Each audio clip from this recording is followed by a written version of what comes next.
RNZ News at 5. Kia ora, ko Susana Leao with DNA. Evacuations have been ordered ahead of massive waves due to arrive on Wellington's south coast this evening. The Mayor, Andy Foster, has declared a state of emergency for properties in Breaker Bay, expected to take the brunt of the southerly swell at high tide about 9 o'clock. People living in houses on Breaker Bay Road between numbers 53 and 194 need to evacuate by 6 o'clock. Mr Foster says it comes following advice from Met Service and NIWA. The area of most concern is Breaker Bay. That's what the modelling is telling them in terms of the direction of the waves. And we're sort of thinking it's something in the order of metre to a metre and a half of water hitting properties.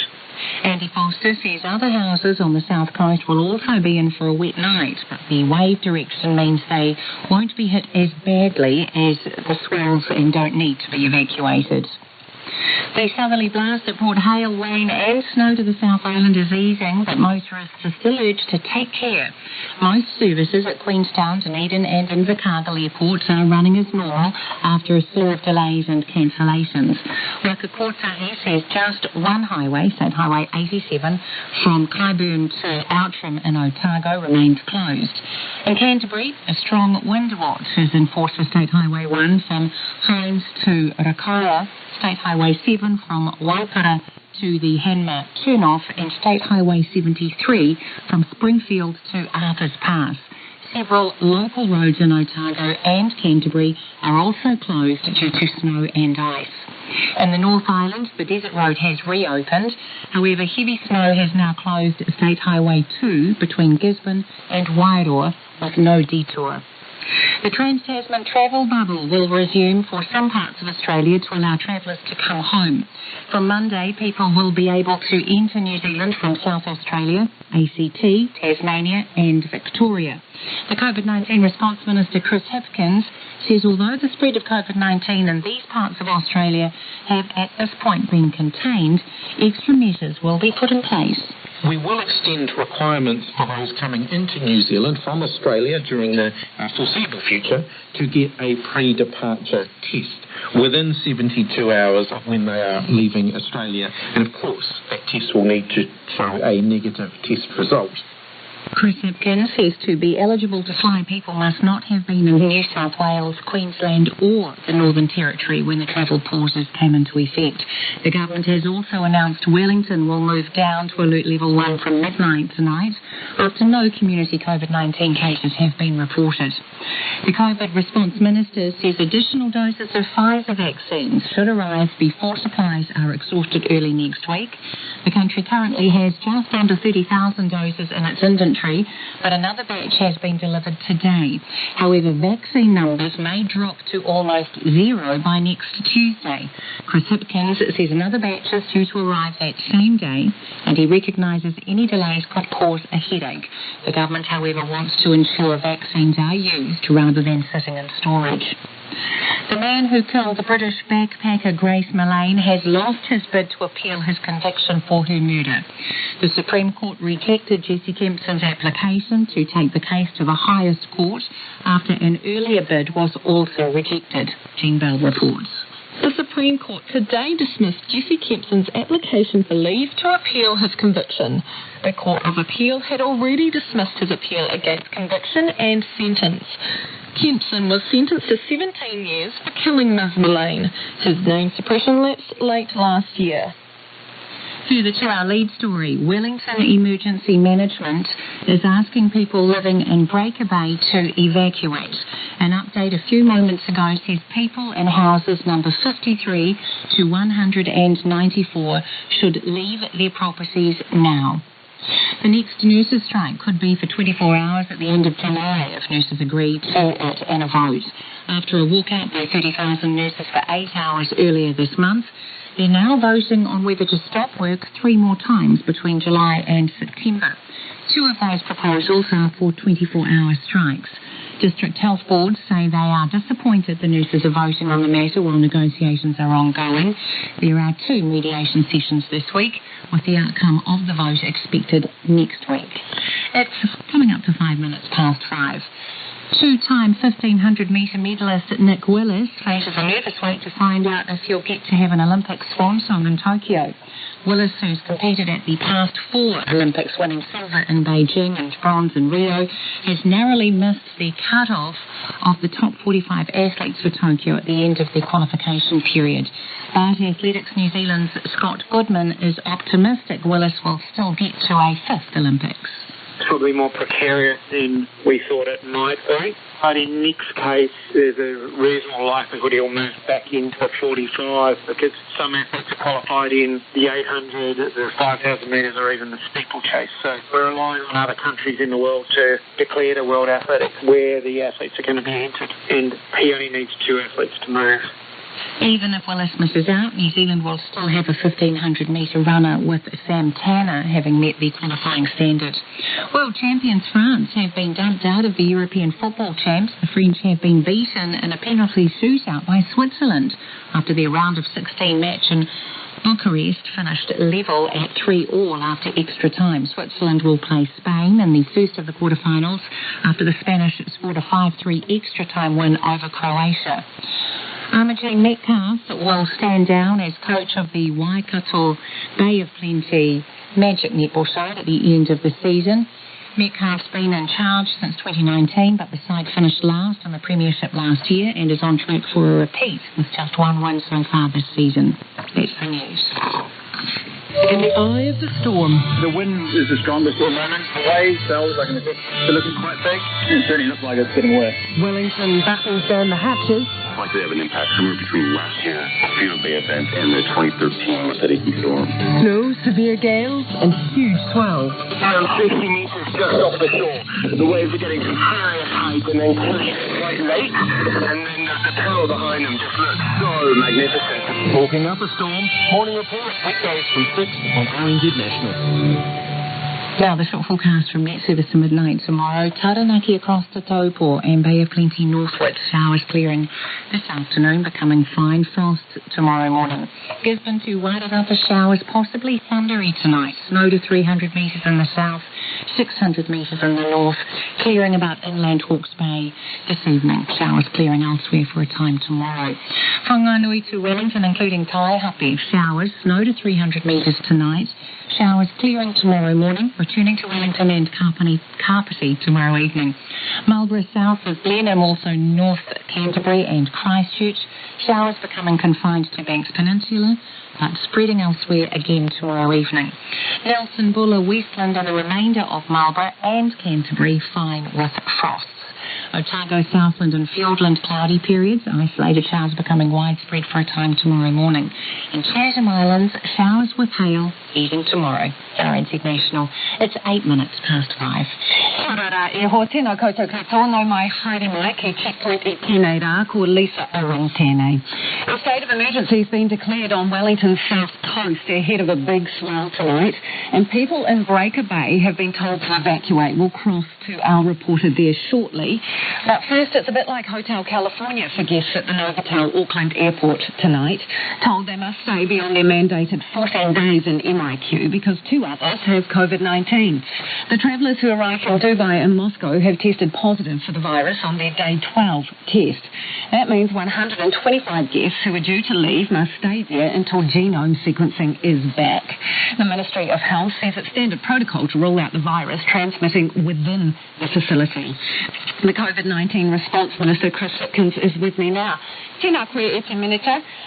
Minister, the situation in Wellington, the scare in Wellington, has led a lot of people, experts and industry leaders to say it just shows you need to speed up the immunisation rollout. So how can you do that? Ultimately, we'll move as fast as we can on rolling out vaccines. The biggest constraint at this point has been vaccines into the country. I think we'll reach the point next Tuesday where we will effectively have exhausted our existing supplies. We are expecting another reasonable-sized delivery on Tuesday, so assuming that arrives on time, we'll keep going. But it'll be about the 3rd week of July before we start receiving bigger deliveries from Pfizer that will allow us to really ramp up the volume of vaccination that we're doing. So you're basically saying there's no way we can go any faster? We certainly can't go any faster if we don't have things to put into people's arms. How many are you getting next week? I can't tell you the exact number. We feel it will be more than we've been getting to date, and that will be the same case for the next couple of weeks. And then once we get into the third week of July, we'll be getting enough to be able to scale up to doing on average around 50,000 a day from that point onwards. But we'll still be, given that we will have run down our existing stocks and we've been doing more vaccines than we've had coming in terms of deliveries, the deliveries that we're seeing in the next couple of weeks will allow us to continue to do vaccinated around that 100,000 plus a week marker. If you have to repatriate people from New South Wales, will they go into isolation? We haven't made decisions on that yet. We'll make decisions on that next week, depending on what we see over the next days. If you do have to put them into isolation, do you have capacity? We've kept 500 rooms aside as a Trans-Tasman contingency for these sorts of situations. Obviously, that would not allow us to bring everybody who's in New South Wales all back at the same time. So we'll have to go through a bit of a process of considering what that might look like if that's what we ultimately decided to do. There are a range of other options that we could consider that is at the harsher end, if you like, of that. But we'll consider that depending on what we're seeing happening in New South Wales over the next few days.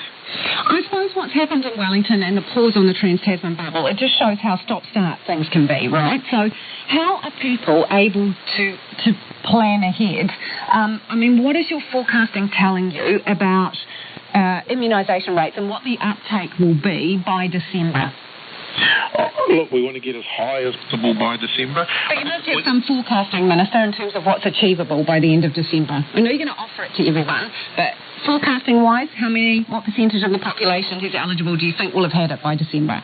That's a very hard thing to predict because we don't know what the ultimate uptake of that will be. The more people that take it up, though, the better.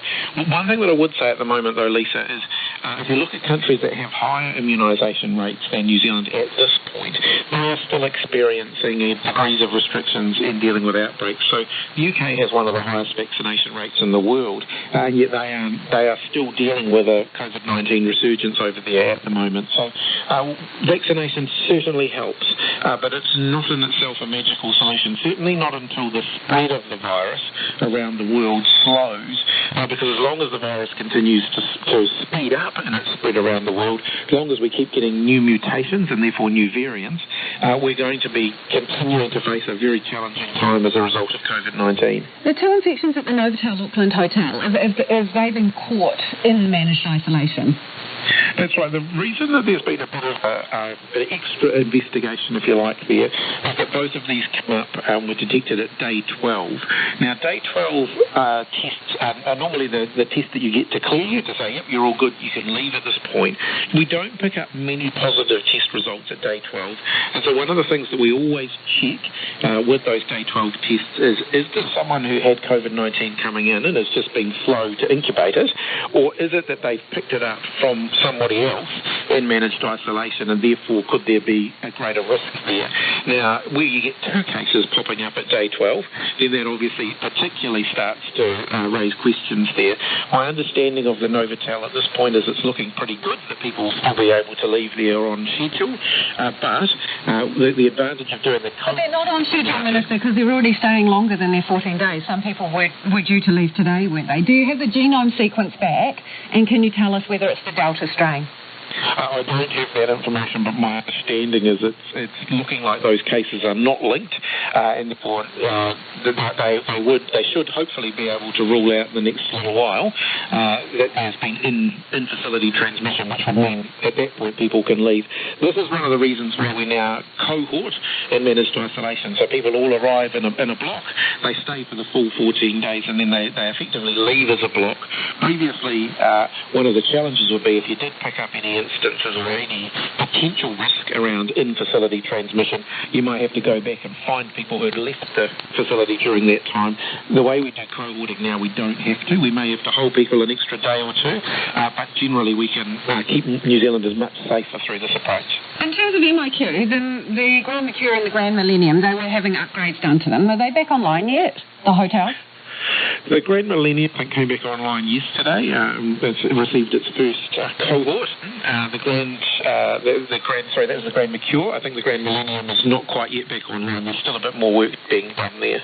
And are you taking others out of circulation in order to do upgrades as well? Because I'm just wondering what your capacity is like. The capacity is not too bad at the moment. What we are trying to do is do maintenance work when using this cohort rotation between guests being in there. Cohorting also makes it easier for us to do maintenance work. One of the challenges with having people coming in dribs and drabs to each facility is sometimes you need the facility to be completely empty to do some of that more invasive maintenance work, even if it's just a relatively short job. So we are making the absolute most of the gaps between cohorts to get maintenance work done. Minister, if you've got good capacity, later in the program we're going to hear from business who think that you should be putting aside 50 spots a month in MIQ for businesses that need to travel overseas, do trade, and get New Zealand's economy going post-COVID. Will you look at that? We do have an ability to set some space aside for critical economic victors, and we do at the moment. So there is ability to bring skilled workers into the country where there are critical shortages. Understand, but that's bringing workers in. I'm talking about Kiwi businesses travelling out to things like the Dubai Expo, which the taxpayer is paying $60 million for, and some businesses have struggled to get to because of no vaccination and no MIQ spots. We will look at that. One of the realities around this is that international travel at the moment is very difficult and it is very risky. Appreciate your time this evening. That is the COVID Response Minister, Chris Hipkins. It is almost 17 minutes past 5 and you're with Checkpoint on RNZ National. Still to come on the program, we'll speak to a business owner who wants those spots in MIQ ring-fenced for business. Wellington's Mayor has declared a state of emergency for the south coast because of big swells and a storm expected later tonight. Ko taku manuhiri anai nei ko Charlotte Cook. She's in Breaker Bay. Kia ora, Charlotte. What are the details of the state of emergency? Kia ora, Lisa. So the Mayor has declared a local state of emergency for Wellington's south coast. This is to allow preemptive evacuations for the properties in Breaker Bay. They are expected to take the brunt of the weather this evening, the worst of which is expected to hit at around 9 p.m, so that coincides with high tide. Advice from NIWA and Net Service says the swells could reach 6 metres or more and present a danger to property and life. So properties on Breaker Bay Road between number 53 and 194 need to evacuate now. They need to be out by 6 p.m. because there will be roadblocks in place. So, Charlotte, it's getting dark there, but I can see a bit of the waves behind you. I mean, how would you describe conditions there right now? I mean, it's pretty blustery. My hair is flying all over the place. My little hairs want to fall off, and the storm building behind me, the waves are pretty angry. So, what is the actual worry this evening? What are they concerned could happen? So, speaking to Andy Foster earlier, he says that these properties that are in front of me on Breaker Bay Road could be hit with waves of 1 metre to 1.5 metres. So that's quite a lot of water could be hitting these properties tonight.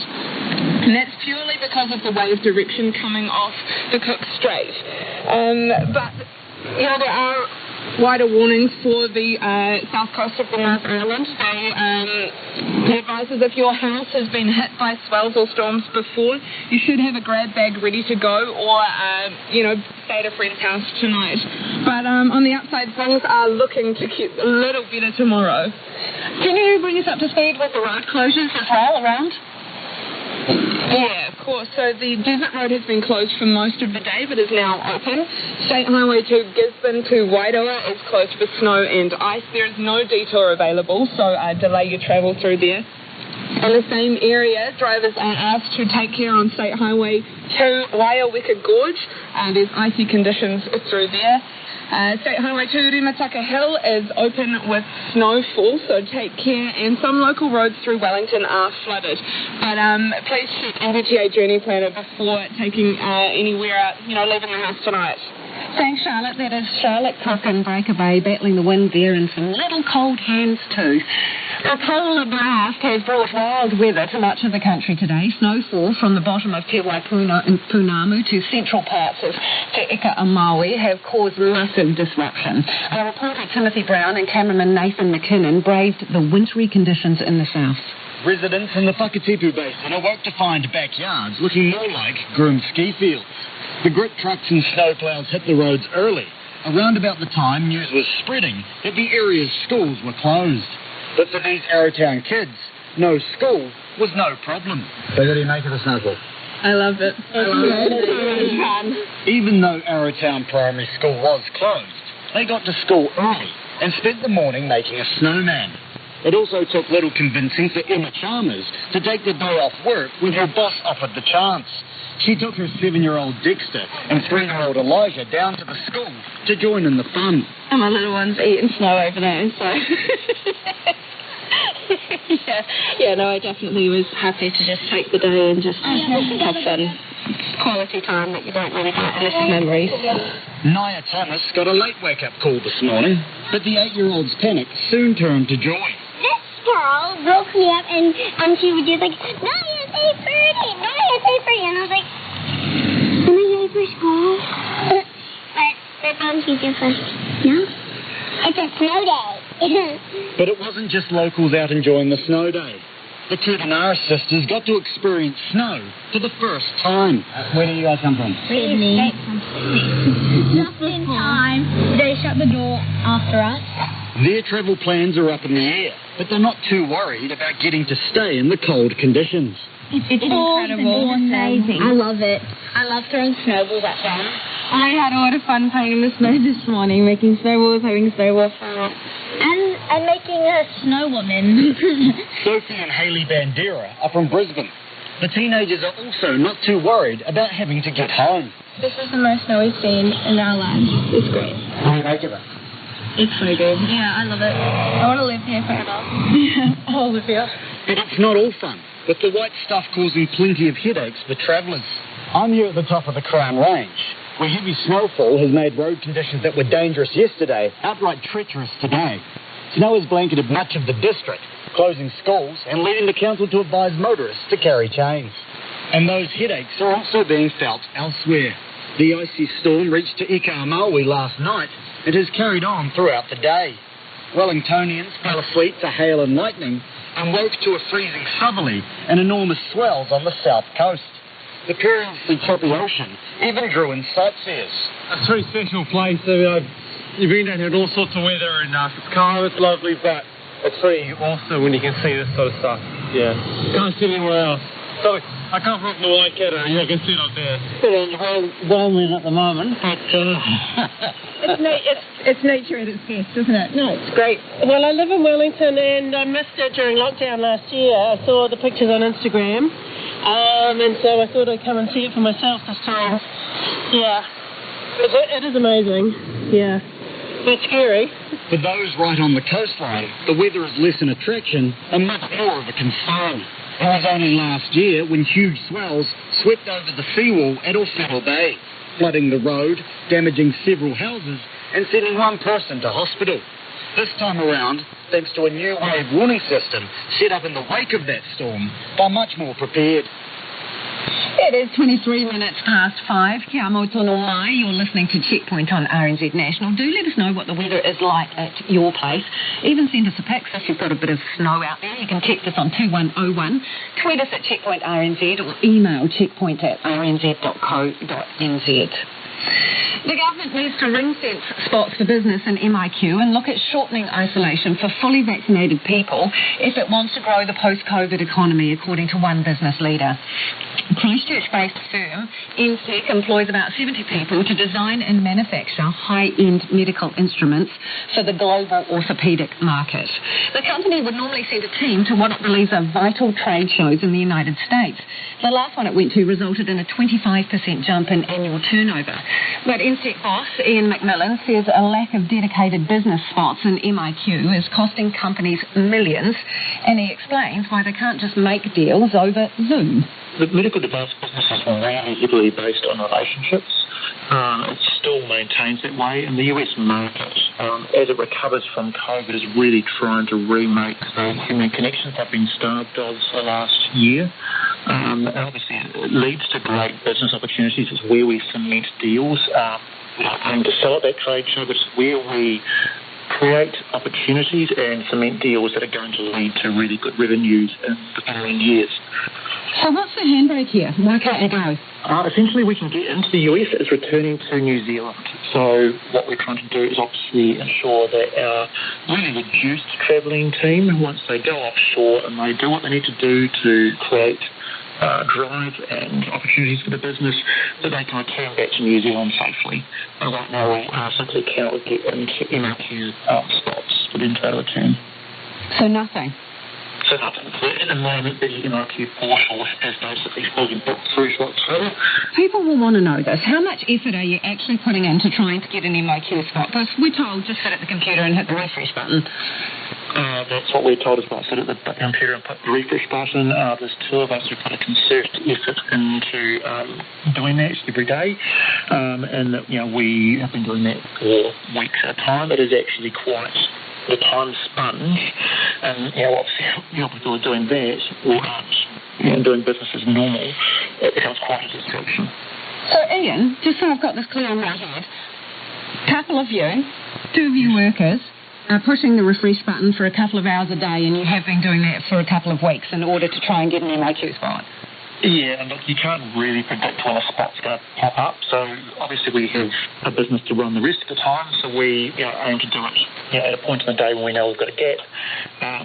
Even MIQs say that we know enough the spots is not just consistent throughout the day, so it is really quite luck whether anything is appearing or whether you just hit it for 10 minutes and go, there's no change, there's no activity happening. I'll check again in half an hour, but there's this constant stopping what you're doing, having a look at what's happening on the portal. So this is costing you business, your inability to get to the States for face-to-face? Absolutely. What it will do is it will cost us new opportunities, and that particularly will happen as even our customers, like large corporates, are worried about supply chain continuity, just as we are within New Zealand. Big US corporates are still worried about the same thing, and they start to look at other alternatives domestically within the US or as New Zealand, we miss out on contract. So what do you need here then? What should happen in terms of MIQ spaces in business? Well, we look at the MRQ capacity and recognise from their publicly available statistics that there are actually unallocated beds within MRQ. There's actually a really large percentage of the beds seem to be unspoken for at any point in time. And while we absolutely recognise there are lots of legitimate needs for people to get access to them, including families who've got really valid reasons to want to return to New Zealand or go offshore and come back to visit sick relatives, we'd like to see a portion allocated for business, just as there is obviously a portion allocated for sports teams and entertainment. So, if we set aside 50 beds a month of the 1,600 that are currently free for essential business travel, I think that would make a really positive impact for businesses. So is business being let down at the moment by government policy? I think it's the current MIQ availability is making it harder for businesses to drive export earnings and to really help the New Zealand recovery and create high-value jobs. So you're one business. Do you think that there are, in your dealings, do you think that there are others around? And is this costing us millions, or how do you see it? Yeah, no, absolutely. I'm familiar with a number of businesses who are in a similar position, and I think that they are losing contracts, are finding it hard to keep customers engaged or even service and train people on existing plant they've sold or equipment and create opportunities. I've noticed there's lots of reticence, though, to be seen to be talking too loudly in fear of upsetting people like you and jeopardising opportunities to travel. Obviously, we have that same concern.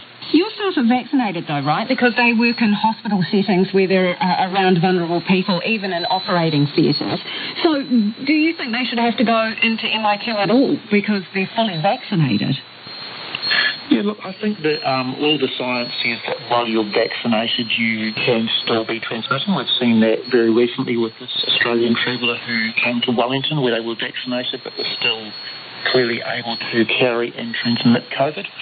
So I think there's certainly an arguable case for having PCR tests before departure and on arrival and maybe doing a shorter duration a week, that you're sort of saying 5 days is the incubation period if you're vaccinated. But so if you did a week quarantine and half that quarantine time, I think that's still really relevant and valid while the majority of New Zealanders aren't yet vaccinated. Bottom line, though, Ian, you want the government to rethink MIQ for businesses.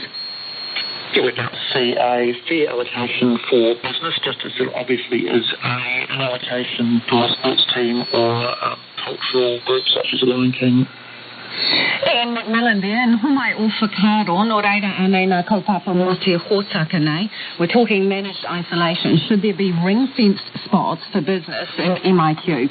Text us on 2101, tweet us at Checkpoint RNZ, or you can send us an email, checkpoint@rnz.co.nz. The government's mulling the idea of mandatory QR scanning in high-risk locations, but Cabinet's seeking advice on the move after daily scans fell from a high of 2 million every day at the height of the pandemic to just over 400,000. That's raised the question of who should be held responsible, the customer or the businesses. Reporter Louise Tenuth and camera operator Nick Monroe asked Auckland businesses what they think and took a tally of those scanning in. How about a burger with a side of QR code? The government's thinking about making scanning mandatory for some places. So we did a test of our own outside this busy McDonald's in Butternut to see how many people are actually scanning in during the lunchtime rush. After 20 minutes, 36 people visited the home of the Big Mac, but they're not that big on scanning. Checkpoint counted just 3 people that scanned in using the QR codes on their phone. Most people were quick to admit they hadn't scanned in for varying reasons. Did you scan in with the QR code? No, I won't do now. Okay, no, did you just forget? Yeah, I did forget, yeah. Yes, I did. Always do? Always do. Yes. How is that? I'm just in case something happens and I need to go and have a test. Yeah, I even do it at the bus stations themselves, even before I get on the bus, just to make sure. I think people are forgetting. They're so busy. But yes, we are, because it may happen. So, it's scanning everywhere. Yeah, I forgot, yeah. Do you think most people are forgetting? I don't think people give a care about it. Yeah. No, can't be bothered. I mean, it'd be fine if we were actually, if there was an outbreak, then, a little bit more understanding. But in terms of the low risk that we have in this country at the moment, yeah, it's just a hassle. It's not really fun to mind anymore, I guess. No, I didn't. Why? Did you just forget, or why? Complacency, I think. Yeah, that's probably about it. QR codes decorating storefronts, windows and tills at a store near you. But the number of people scanning in is dwindling at just 400,000 a day. So if it becomes compulsory, should businesses have to check each customer's doing the right thing? Emma Maharaj from Shampoo and Things thinks it should be up to customers. I think customers should have that responsibility to scan, because we have a lot of customers and, there's usually just one person in the store, so it'll be kind of hard to sort of go up to them and tell each one that doesn't scan in to scan in. Sophie Bourne from the Art of Nails reckons it's all about where the QR code is placed. We have it on our front desk, so it's really easy for us to see if the client has scanned it or not, whether they're checking in or checking out. Whereas if I think it's placed on the outside before the customer enters, then I think it does fall on the customer, just because there's not usually staff outdoors waiting to say, can you scan our food? Marshall Hong from Nam Nam Vietnamese restaurant says during peak hours it'd be impossible to police who's scanning in. We are very busy. We don't have time to remind them because we can serve up to 60 orders in 1 hour. So 1 minute, 1 hour. We don't have time to remind them. So they will do it by themselves. On our trip around town today, we found QR codes hard to see or even missing from stores. The government's taking advice before making a call on whether it takes a tougher line on scanning.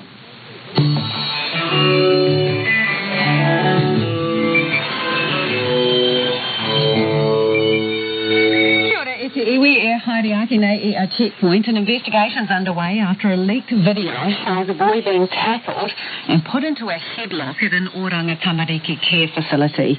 Promoting trade at the Dubai Expo is costing taxpayers $60 million. But can New Zealand businesses ever travel there and back?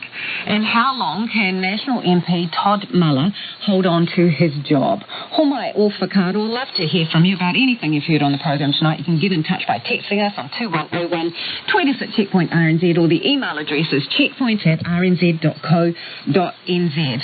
Ko Susana Anetine.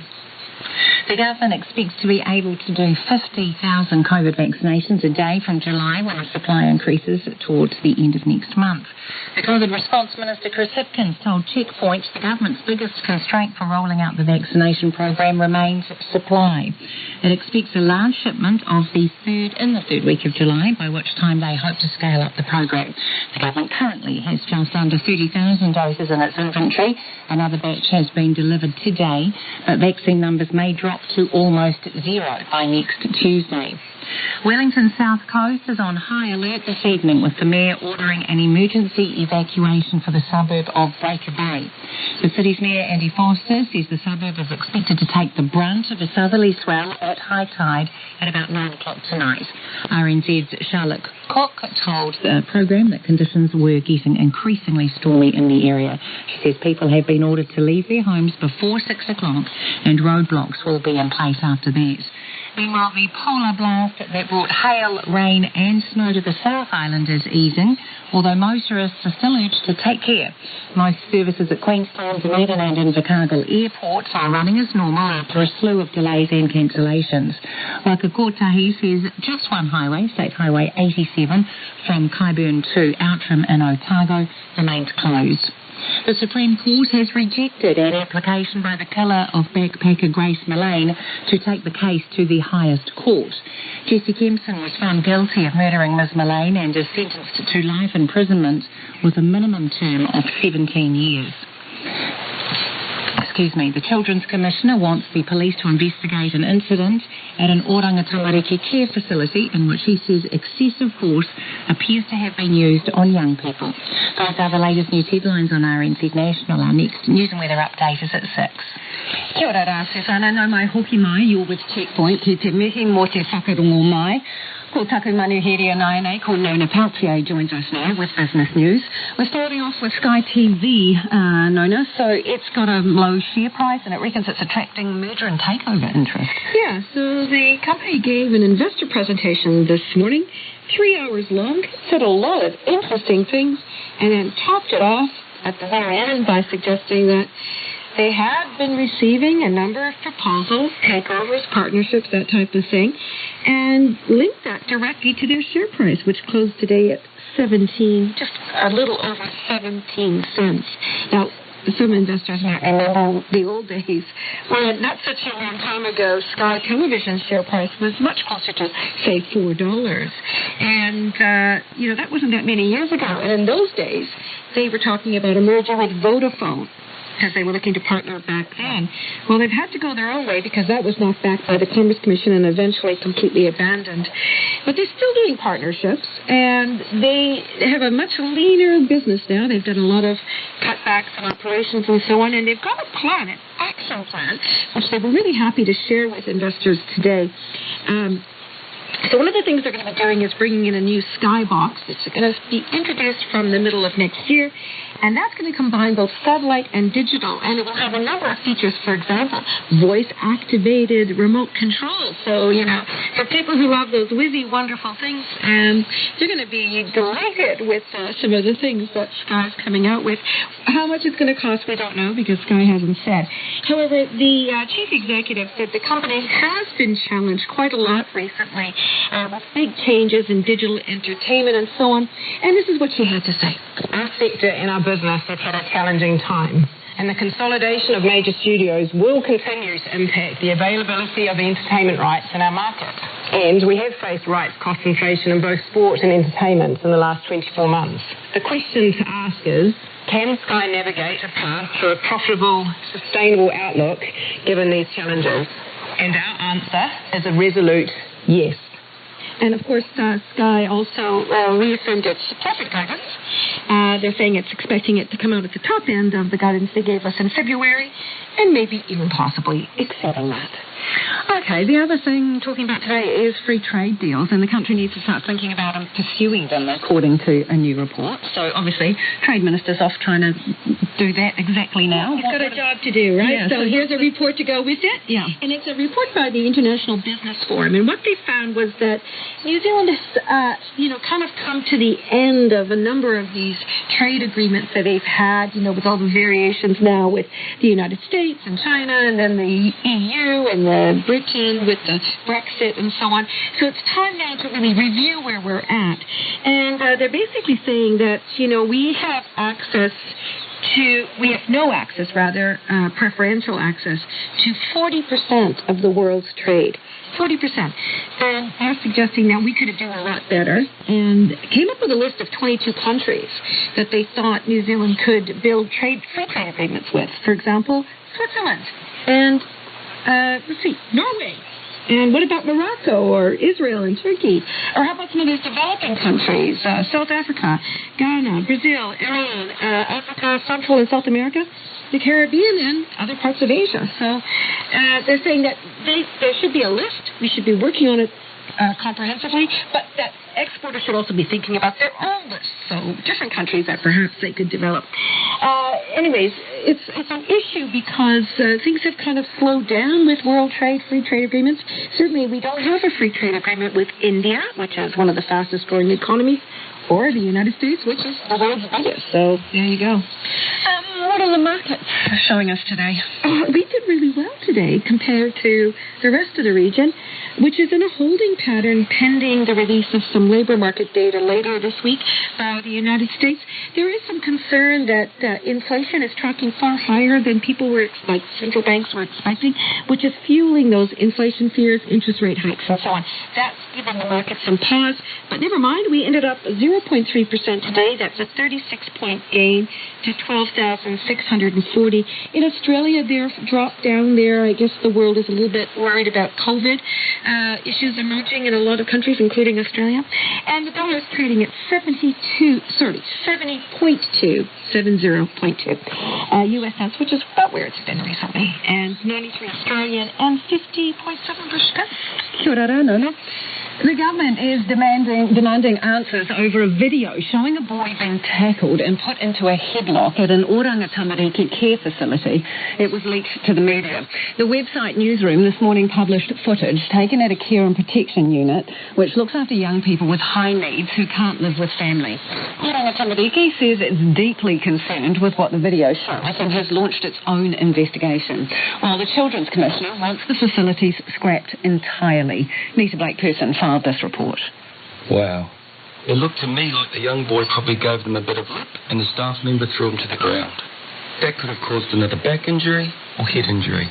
A worker at an Oranga Tamariki care and protection facility is now a whistleblower for what he says is assault on the young people there. Speaking to Newsroom's Melanie Reid, he shows footage filmed from a facility's security cameras. An unidentified boy is tackled to the ground, has his arms twisted behind his back, and at one point is put into a headlock. These are children. One child with 3 adult staff members. Can they not manage a 13-year-old boy? The video has sent shockwaves through Parliament today. Children's Minister Calvin Davis was quick to front-foot the issue this morning. I watched the video this morning and, I need to say that it is totally unacceptable. I've asked Oranga Tamariki to review each of the 4 residences to make sure that there aren't system-wide problems. We've also asked Oranga Tamariki officials and as well as the Independent Ministerial Advisory Board to be on site to get to the bottom of things. Oranga Tamariki's care and protection facilities take in some of the country's most vulnerable young people, often with high needs and trauma of their own. These facilities were previously run by qualified social workers, but are now often staffed by youth workers who don't have the same qualifications. We need people with greater skills and greater ability to actually deal with their behaviour. I mean, it's important that we have the right people in the right place who can do the job. It's a difficult job, but there's no excuse for, what we we've seen in the video. Prime Minister Jacinda Ardern reiterating the need for care of our vulnerable tamariki. The Minister has already said that he wants an explanation from officials. I do want to give him the opportunity to dig into what exactly has happened here in this residential facility. We have a responsibility as the state, when children are in our care, to make sure that even in the most difficult circumstances, that we are applying standards and that applies across the board, even in those difficult circumstances. Kelvin Davis stopped short of describing the behaviour as illegal, but the Children's Commissioner, Judge Andrew Beecroft, says it looks like excessive force and needs to be independently investigated by police. We're dealing with children who come from some of the most violent and fragile and volatile backgrounds imaginable. And there will be times when they need to be kept safe for themselves and from others. But there are very good principled approaches to use of restraint and force to cause further harm. But what we see on the video, in my view, does not qualify as that and could never qualify as that. And heaven help us if we ever say it should qualify as that. And he's not convinced this is an isolated incident. Judge Beecroft has been calling for the care and protection units to be closed since 2017. Frankly, I don't. We are the statutory monitor. We monitor behaviour. We were at another residence recently and children said the same thing, that they feel scared and intimidated by what they described as excessive force. In a statement, Oranga Tamariki's Chief Executive, Sir Weda Gardner, says he's deeply concerned that excessive force looks to have been used and that an investigation would begin today into the circumstances of what he described as unacceptable behaviour. He says all staff in the care and protection residences are trained in appropriate hold techniques and they would be reminded to use them safely and correctly. The statement did not mention the person who shared the videos from the facilities, who went to great lengths to protect himself in the newsroom footage. But today he was applauded by Kelvin Davis. The whistleblower, I think, has done the right thing, and Oranga Tamariki needs to make sure that they have the systems in place. When somebody highlights poor practice occurring, that Oranga Tamariki knows how to address it and eliminate it from what's going on in its residences. As for criminal charges, Davis said it was up to police to determine whether they're necessary. It is 13 minutes to 6. I'm Lisa Owen and you're with Checkpoint on RNZ National. And Muriaki na Pita Kōrero after the news at 6. Taxpayers are spending close to $60 million promoting New Zealand trade at the Dubai Expo. But can New Zealand businesses even get there to be part of it? Whangarei district councillors have rejected the government's Three Waters reforms after a heated debate today. The government has so far put $760 million aside for the overhaul that will take stormwater, wastewater and drinking water management away from councils. But today, Whangarei councillors voted unanimously to pull the district out of the programme. Anei te kai repoata, Sam Ollie, nor Whangarei. The strongest opposition to the government's water centralisation reforms seen to date. Whangarei district councillors, dissatisfied at the government's failure to answer some of their questions about the reforms, went for the jugular today. Councillor Vince Kokorulo, one of the most critical of the government's dealings with the council. I'm very, very disappointed with our federal government dealing. I'm disappointed that they let this believe that we just do what they want to do. Councillor Simon Reid, also a member of Northland Iwi Ngāpuhi, went even further with criticisms. The government has the last 18 months proven to be so unreliable and untrustworthy that we have to put our right foot forward and take them on at every opportunity, otherwise they are just going to fall in. The agenda for today's meeting said the government had withheld data about the water reforms and did not meet good faith obligations. Councillor Phil Holth fears Whangarei will be put in a new water entity with Auckland, and the super city would consume all of the entity's attention. The second the country we request the government for all infrastructure, roading, buses, cycle lanes, and now there's water retooling. I think it's time the government realise that you can't run one city. Mayor Cheryl Mai says the council used ratepayer funding to invest heavily in water infrastructure in the past. She's confident the council can continue to provide quality water services without opting for government intervention. In the absence of information that shows that our rate case will be better off by opting in, then I do believe that opting out is the correct course. She says it won't go down well if the government's reforms become compulsory.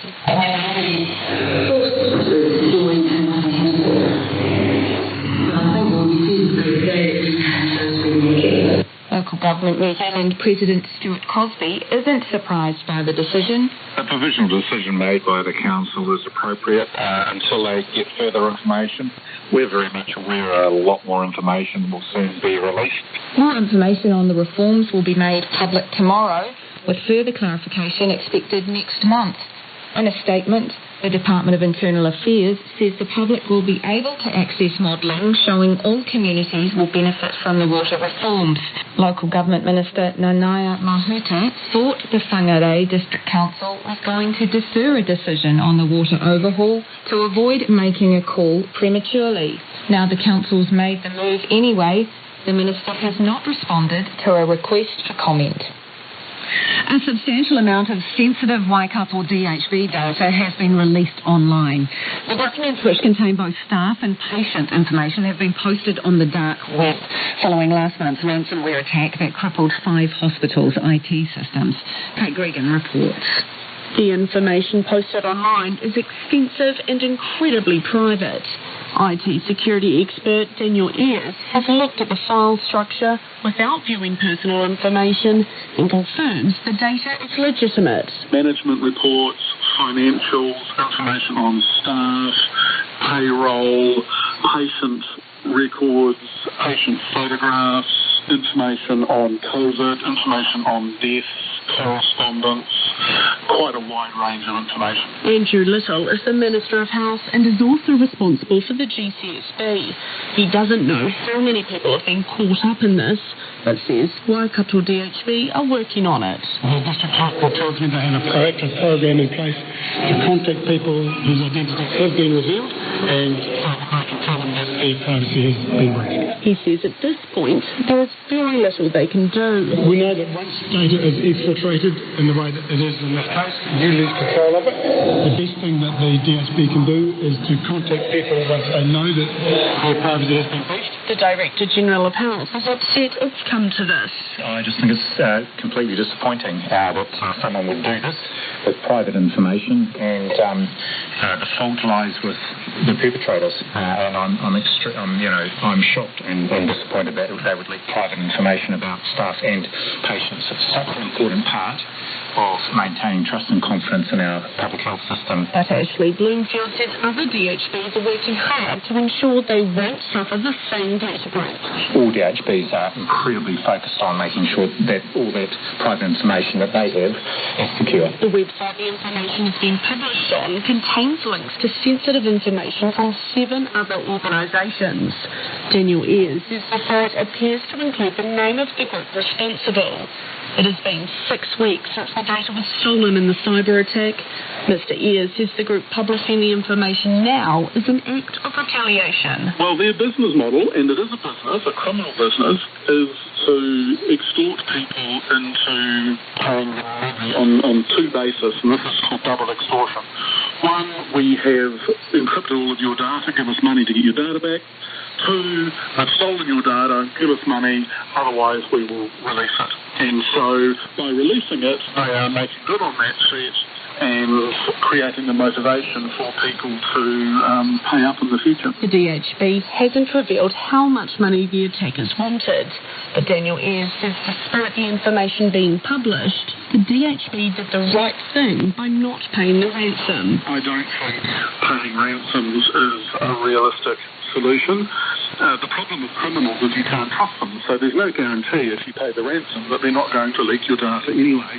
All it does is it makes us look like an even bigger target and a bigger source of revenue. The DHB has been approached for comment.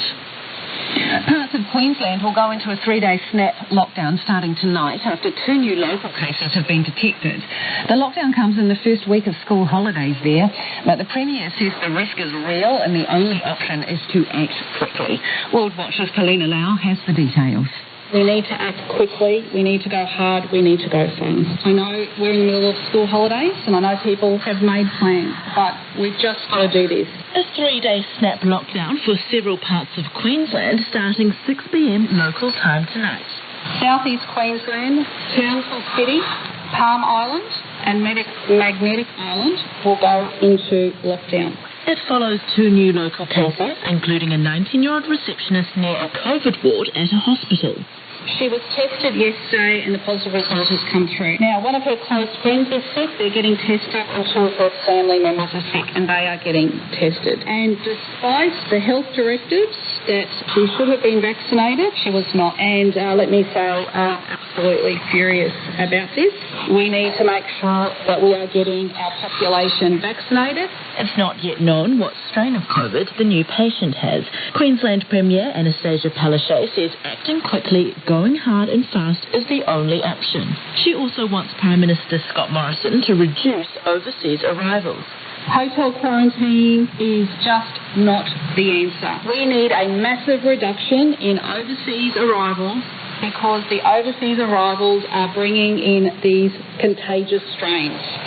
We need to get on top of this. We've seen what's happening in Sydney, in Western Australia, in the Northern Territory, and I'm just urging the Prime Minister, reduce the caps.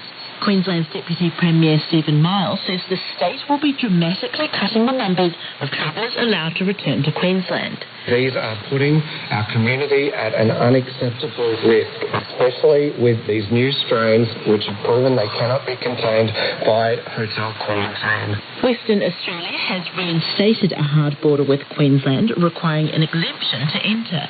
The state recorded no new cases on the first of a 4-day lockdown in the Perth and Peel regions.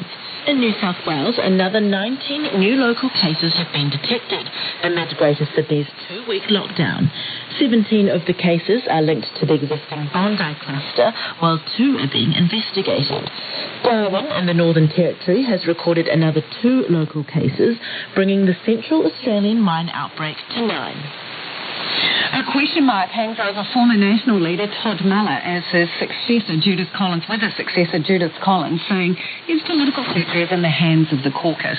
Mr Muller has announced his retirement from politics after being caught anonymously bad-mouthing a colleague to media.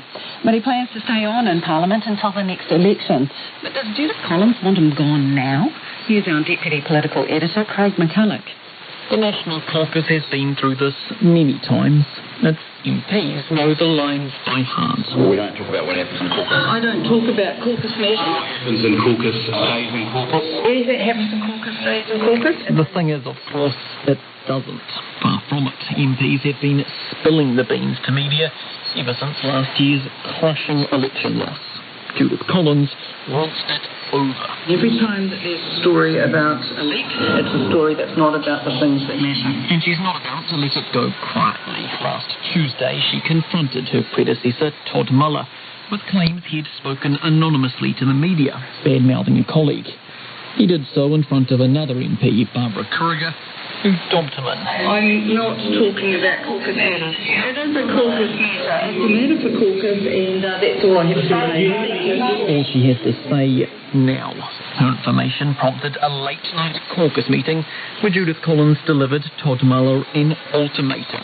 Leave voluntarily or be expelled in an MP vote.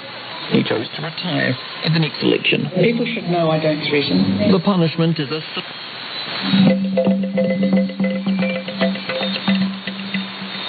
Radio New Zealand Pacific is now closing on this frequency. Please retune to 7245 kilohertz in the 41 metre band. Once again, retune now to 7245 kilohertz in the 41 metre band.